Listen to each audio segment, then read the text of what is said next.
Hi friends, I'm Jill of NCAB with HealthyFactsInc.com. We're making a vegan sharp cheddar ball. Really excited. I'll be honest, I haven't made this, but I hear from very good sources that this is an excellent recipe, and so I give a lot of kudos to recipe extraordinaire Somer McGowan of VeggedOut.com. And so we appreciate good vegan recipes on the internet and good vegan friends who will support wonderful cheeses that are easy to make at home. And when you discover cheesy sauces and cheese-like things that are dairy-free, cholesterol-free, I think it's a pretty big deal, because those things are just never great when they're the fat-laden, loaded, normal kind of cheese that they are. So this is it is a little bit of the good fat from cashews, our lovely friend cashews. And we've got some coconut oil here too. Refined organic coconut oil, some miso, some lovely seasonings, of course, our best friend nutritional yeast when it comes to these recipes, and some lovely sun-dried tomatoes. So pretty red color will help make the end result nice and pretty, I've read. So we'll see how this recipe turns out. Okay, so we're going to just put our soaked cashews in the blender, a high-speed blender, and I think we're throwing all the ingredients in. I don't quite have a half a cup of coconut oil. I probably should follow the recipe. You guys know me, I don't always do that. Going a little bit less, but all right, we'll up it a little bit here. I basically got the coconut oil to go from the solid state to the liquid state by putting it on my toaster and just pressing down the, no toast in the toaster, but a little bit of heat, and then it only took a couple tries to get that going. Okay, got a couple let's see, 1 tablespoon of the miso. Yep, a tablespoon of raw apple cider vinegar. We have some good smoked paprika in here and some mustard. That's going to give it some good flavor. The dry mustard, the onion powder, a little bit of salt. This is a little bit of sherry.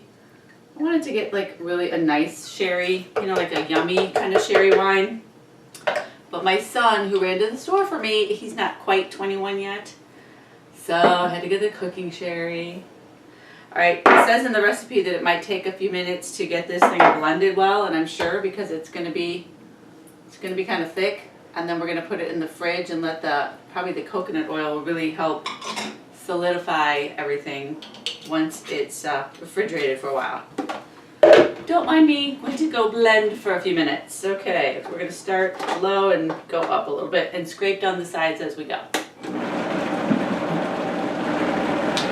Okay, my blender seems like I could have done this in the food processor as well, which might have been better because, I don't know, like when you have to work the blender really hard, you might have to be a little bit careful. It says to add a little bit of water, tablespoon at a time if your machine is having trouble. I'm going to go ahead and just add another tablespoon of sherry because why not? Why use water when you have sherry?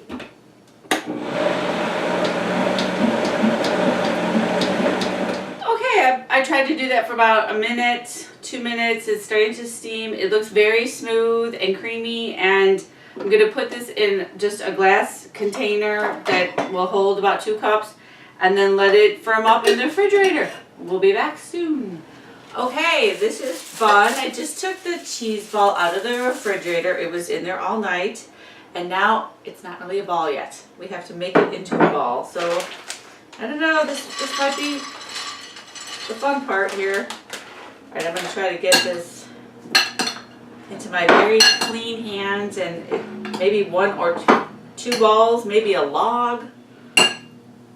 It is I think a log might be easier. Wow, it's really nice and stiff. It was very, very smooth when we had it in the blender. If I had a mold, I might have tried doing something more, putting it in a mold right to begin with. But I think the pecans are going to cover up some of the little idiosyncrasies of this And then what's left in the dish here, I'm just going to be happy to eat with some crackers all by myself, you know. This will be take to the party. Okay, the nuts are covering up a lot of, you know, little things. I could have taken a little more time with it, but I already know the flavor on this is amazing. You're not going to believe it. Just trust me. Try this dish. It is delicious. I'm Jill of Nekeb with Healthy Facts. Thanks for watching, and please continue to take good care of yourself. You are worth it.